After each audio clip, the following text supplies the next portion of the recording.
Bom, então nós estamos aí hoje com a Parashá Hayei Sara, né? A vida de Sara, que começa em Gênesis 23, no versículo 1, e vai até Gênesis 25, no verso 18.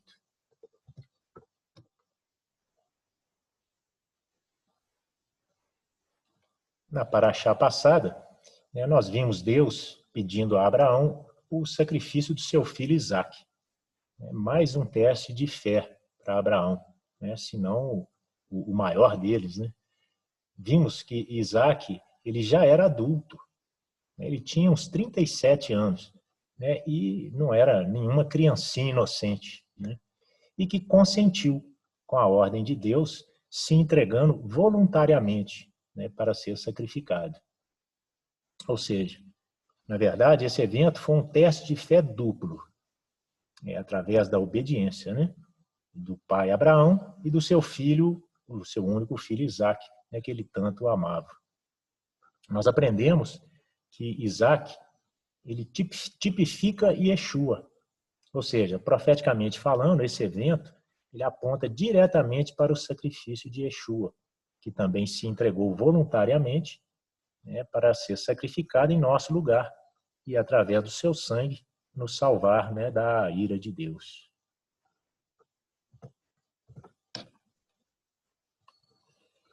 Eu queria destacar, né, em nossa Parashá de hoje o título Hayei Sara, que traduzindo do hebraico, a vida de Sara. É muito interessante que nessa Parashá, de 3 capítulos, ou 2 capítulos e meio, né, existem somente 2 frases que falam de Sara.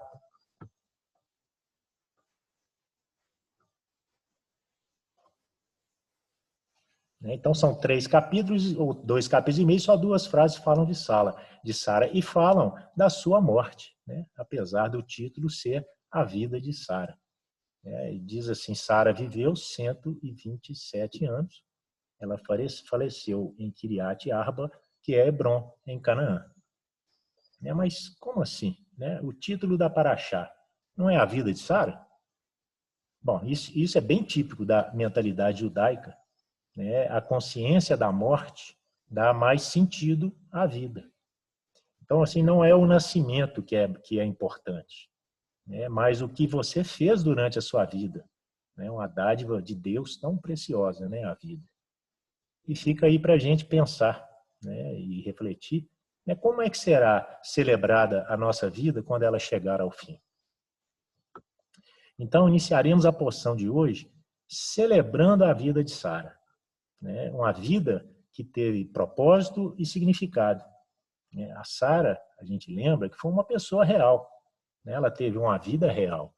E em alguns pontos, até um pouco surreal. Quando olhamos para ela, nós vemos essa personagem tão interessante, com muitas coisas maravilhosas citadas pela Escritura. Ela é considerada a matriarca de todas as mães do povo de Israel, do povo de Deus. E foi também um exemplo incrível de mulher cuja vida nos impacta até os dias de hoje. Pensa, Sara viveu há 4.000 anos atrás e ainda falamos sobre ela. Celebramos a sua vida. Em Gênesis, no capítulo 17, verso 15, determinou Deus a Abraão: a tua mulher Sarai não mais chamará Sarai, mas seu nome passa a ser Sara. Eu a abençoarei e também, por intermédio dela, te darei um filho. Em verdade, eu a abençoarei e dela procederão muitas nações e grandes reis. E a gente lembra, que Sarai significa minha princesa, mas Deus mudou o nome dela para Sara, que significa princesa. E a gente entende como a princesa da humanidade.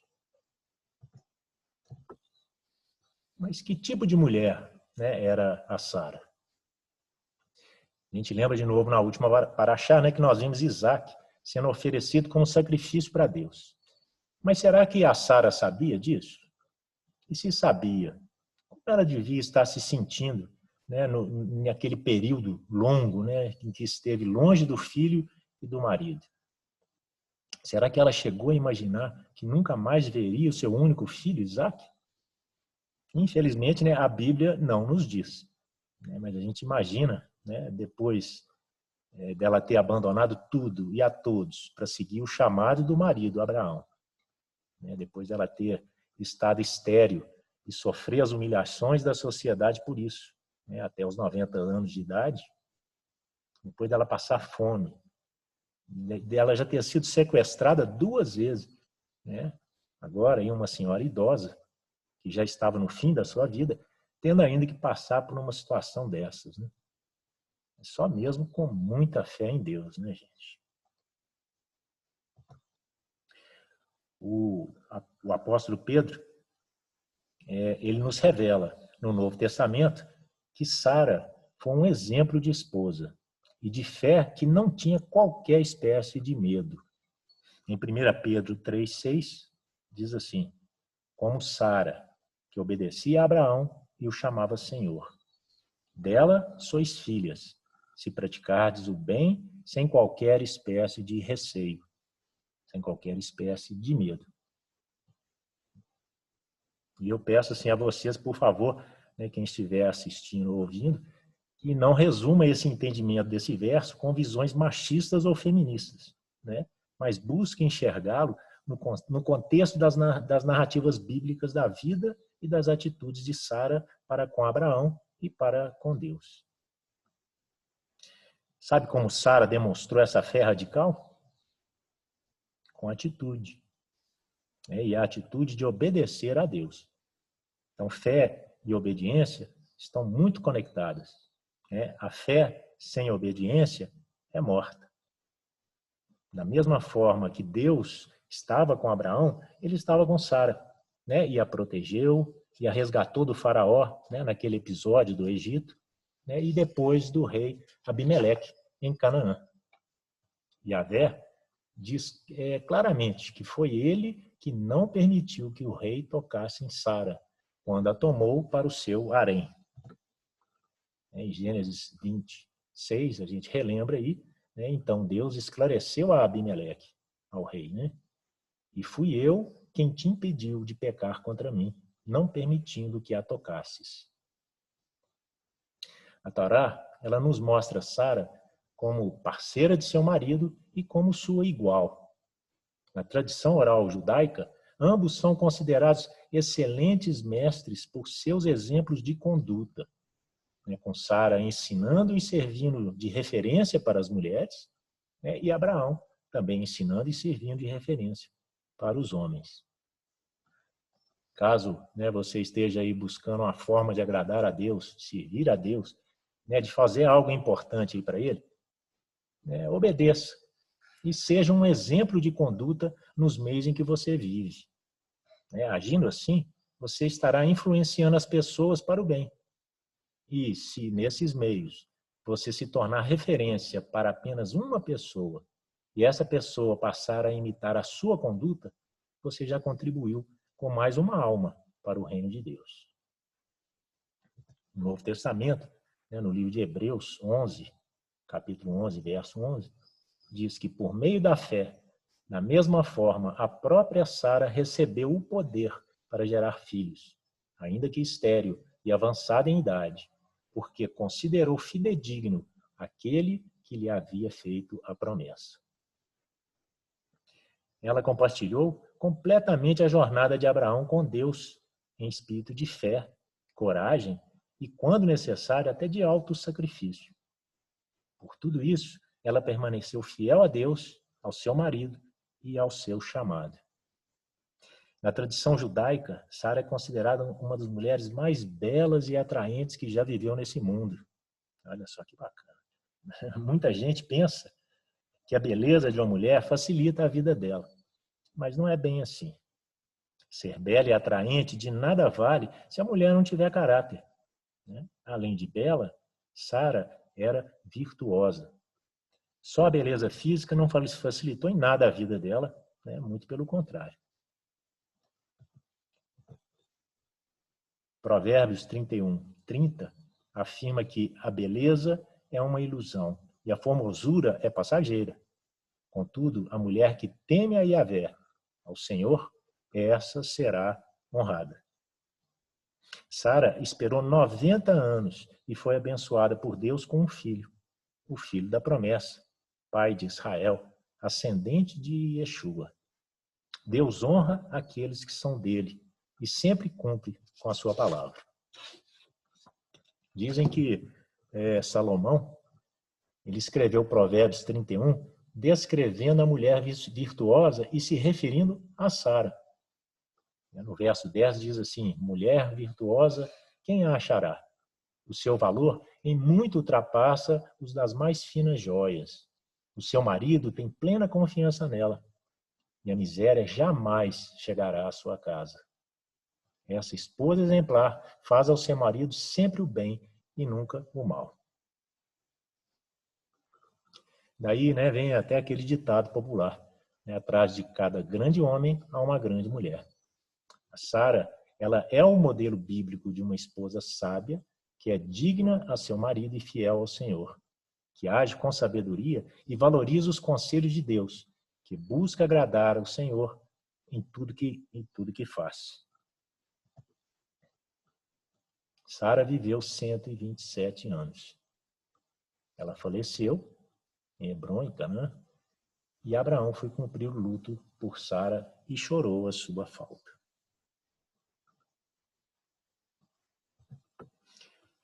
Bom, dando sequência à nossa porção de hoje, o capítulo 23, ele continua narrando a tristeza de Abraão com a morte de Sara. Em seguida, ele mostra para a gente a negociação para a compra do campo de Efron, que seria um local para sepultar a sua esposa, mas que seria de sua propriedade. Afinal, Abraão ele era ainda estrangeiro naquelas terras. Efron e os hititas, eles ofereceram a terra como doação, mas Abraão, para garantir a propriedade para a sua família, ele insistiu em comprar e pagou o valor exato que foi pedido por Efron, mesmo que parecendo ter sido um preço bem acima aí do mercado.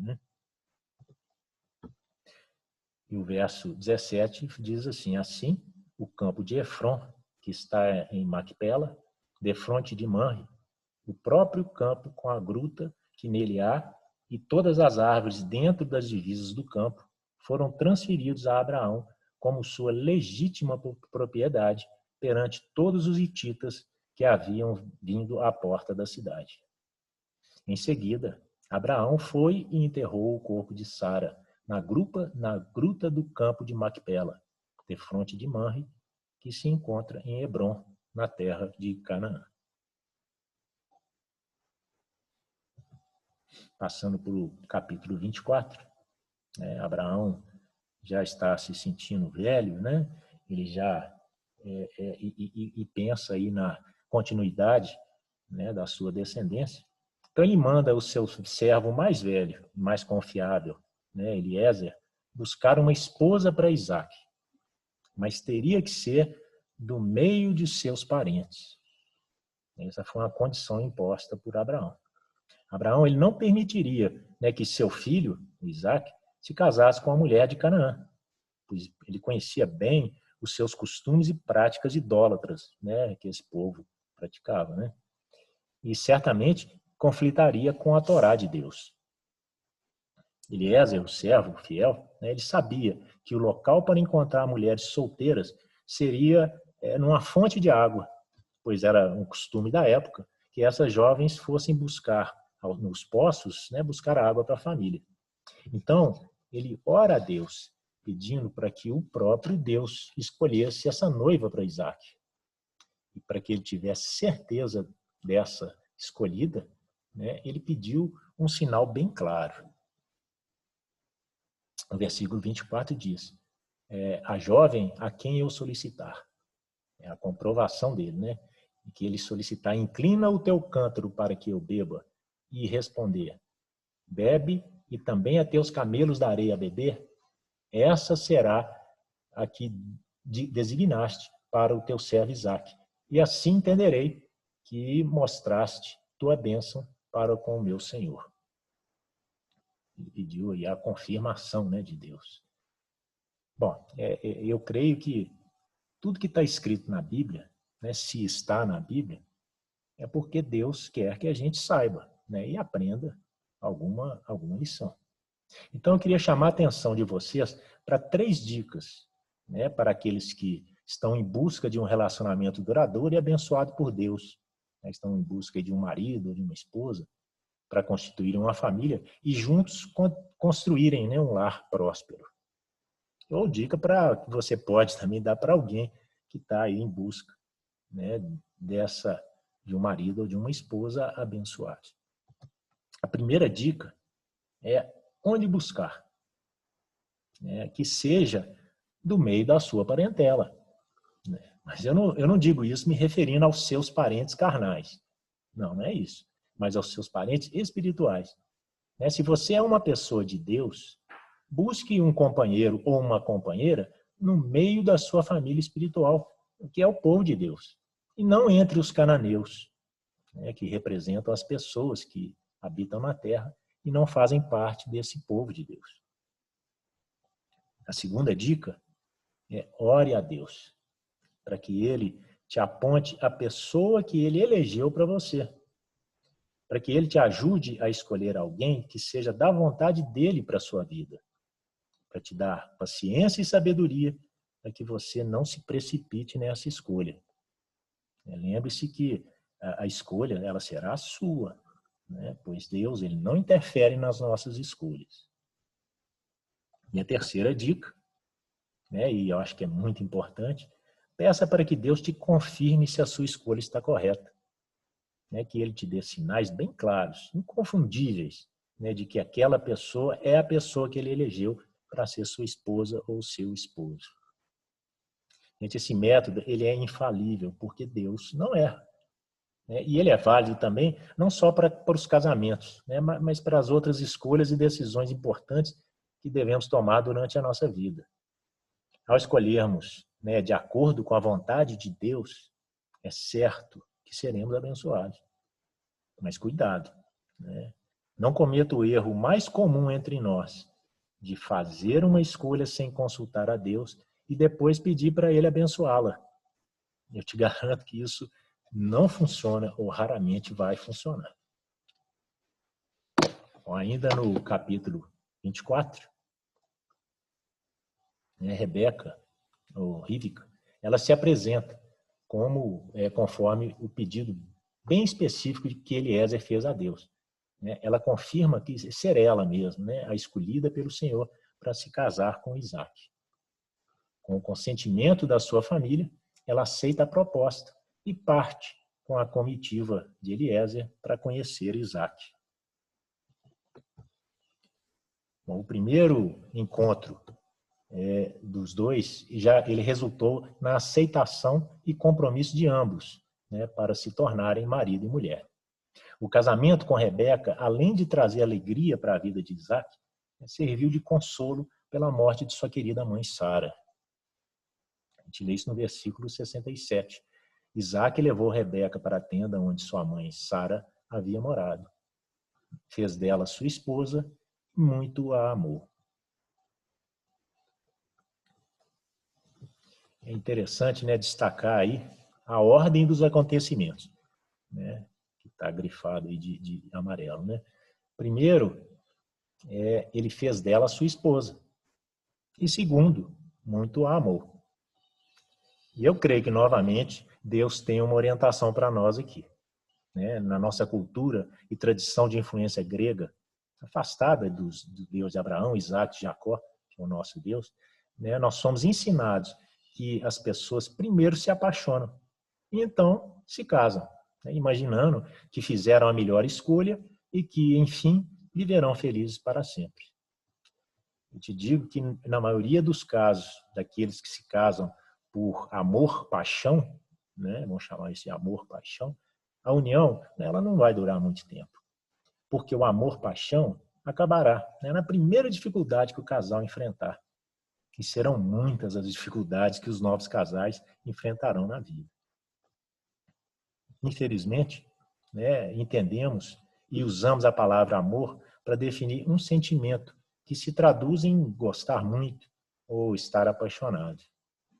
A palavra de Deus, ela nos ensina algo bem diferente em relação à palavra amor.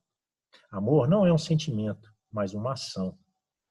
Vou repetir, né? Amor não é um sentimento, mas uma ação. Amor é atitude. A diferença entre essas duas definições ela é bem clara, né? O sentimento a gente não controla, mas as nossas atitudes, aí sim. Mas como podemos definir o amor como atitude ou ação? O amor não é um sentimento, mas tudo aquilo de bom que você consegue e decide fazer em relação a outra pessoa, isso é amor. São ações, né, do tipo, botei até o amar né, ser fiel. Né, ser fiel é uma ação, não é um sentimento. Respeitar não é um sentimento, é uma ação. Ser carinhoso também é uma ação, não é um sentimento. Ser amigo, perdoar, se ater ao compromisso da união, dar atenção ao outro, ter paciência, compaixão. E compaixão é se colocar no lugar do outro ao ponto de você sentir o que ele está sentindo. Ser honesto. E outras atitudes, né, que estão sob o seu controle e, uma vez realizadas, engrandecerão o seu relacionamento. Em resumo, né, na união entre um homem e uma mulher, o compromisso é muito superior ao sentimento. E agora, né, o melhor e o mais gostoso disso é que quando existe o amor-atitude nesse relacionamento, aí certamente nascerá o amor-paixão, né, e o fogo, que nunca vai se apagar, né, com a garantia aí de Deus, dessa fórmula divina. No verso 66 do capítulo 24 nos informa: mais tarde o servo contou a Isaque tudo o que havia visto e realizado. Então, né, gente, sabendo agora disso, sabendo disso tudo, a lição que aprendemos é que Isaque, primeiro, ele fez de Rebeca a sua esposa. Isso foi uma decisão consciente, sem a interferência de sentimentos e racional, né, baseada no relato de Eliezer, ou seja, no testemunho que foi o dedo de Deus que indicou Rebeca e depois confirmou, né, a Rebeca como a noiva ideal para ele. E também, claro, né, teve o lado humano, né, expresso aí no visual e no charme da moça, né, que muito o agradou. E segundo, né, Isaque muito a amou, ou seja, ele escolheu, ele decidiu amá-la muito. Ele e ela fizeram aí um compromisso de amor-atitude de um para com o outro. E agora, sabendo, né, que amor na Bíblia é uma atitude, você entende melhor, né, a ordem que foi dada por Yeshua em Mateus 5:44. Amai os vossos inimigos e orai pelos que vos perseguem. Yeshua, Jesus, né, nos orienta para uma mudança de atitude e não de sentimento. Ele não nos pede para sentir amor, gostar, apaixonar, né, pelos nossos inimigos. Não, mas ele nos orienta quais atitudes devemos tomar diante deles. Então, estaremos amando o nosso inimigo quando o respeitamos, quando lhe damos atenção, quando temos atitudes de compaixão, paciência com ele, quando somos honestos, quando o perdoamos, quando fazemos com ele aquilo que gostaríamos que fizessem conosco. Agindo assim, nos tornamos filhos de Deus. A gente tem que ter sempre em mente, né? Isso certamente a gente sempre esquece, né, que todos os seres humanos foram criados à imagem e semelhança de Deus. Ou seja, no mínimo, eles deverão ser respeitados por isso. Deus odeia o pecado, mas ele ama os seres humanos e quer a salvação de todos. E nós, né, como os filhos de Abraão, Nossa missão é ser bênção para todas as famílias da terra. E em relação àqueles que nos perseguem, vamos orar sim por eles, para que Deus entre na vida deles e que sejam salvos, né? Pois essa é a vontade do Eterno. No capítulo 25, nos relata ainda que, após a morte de Sara, Abraão desposou Quetura e teve mais 6 filhos com ela. Morreu com 175 anos e foi sepultado pelos seus filhos Isaque e Ismael na gruta de Macpela, junto com a sua esposa Sara. E o versículo 11 nos relata que depois da morte de Abraão, Deus continuou a abençoar sobremaneira o seu filho Isaque. A porção desse sábado, ela termina com um registro dos descendentes de Ismael, que viveu 137 anos, o registro do local onde habitaram, nos informa ainda que eles viveram em hostilidade contra todos os seus irmãos. Uau, né? Uau! Porque cumpre-se aí, a profecia que o anjo do Senhor deu a Agar, a mãe de Ismael, em Gênesis 16. Vocês lembram? Além de multiplicar a sua descendência de modo a não poder conter, no verso 12 diz, contudo ele, Ismael e seus descendentes, ele será um jumento selvagem do deserto. Ele lutará contra todos e todos guerrearão contra ele. Ele viverá em hostilidade contra todos os seus parentes. É isso. Nós ficamos hoje por aqui. Eu quero aproveitar ainda que eu estou com a palavra, e clamar a Deus pela restauração da saúde do nosso querido irmão, e mestre Simão. A cura, pedimos e clamamos, Senhor, pela cura dele. Proteja-o de todo mal, abençoe a vida dele e faça ele ainda mais forte, em nome de Yeshua. E finalizando com a bênção, do Senhor, que o Senhor nos ensinou, que o Senhor te abençoe e te guarde, que o Senhor faça resplandecer o seu rosto sobre ti e tenha misericórdia de ti. Que o Senhor levante o seu rosto sobre ti e te dê a paz. Shabbat Shalom. Shabbat Shalom. Shabbat Shalom. Muito bom. Cadê eu aqui? Shabbat Shalom. Isso. Agora estão me vendo. Luiz apareceu para mim, que bom. Shabbat Shalom. Shabbat Shalom. Shabbat Shalom. Peraí. Observem, gente, que o Luiz está fazendo Shabbat Shalom, ele está sentadinho na poltrona e a mulher está em pé, abanando ele. Sara. Homenagem a Sara, tá vendo? Ai, ele é muito fofo. Esposa virtuosa. Ai, que joia, gente. Foi bom demais. Obrigada, viu, Gil? A palavra entrou no meu coração, viu? Uma bênção, uma bênção. Amor de verdade, né, Silvia?